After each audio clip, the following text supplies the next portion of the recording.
And what was your mindset like going into a prison with an LWOP sentence? It didn't compute because it didn't make sense to me.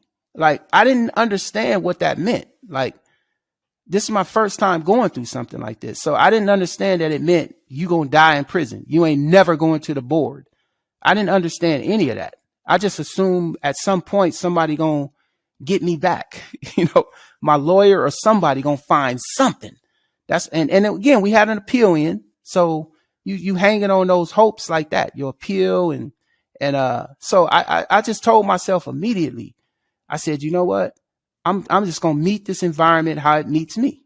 I have to ask, man, Yeah. like what was like a bad day in prison for you? Every day.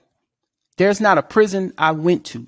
I'm talking about by the time I left prison, I had been to like 10 different and all maximum security prisons because of my LWOP.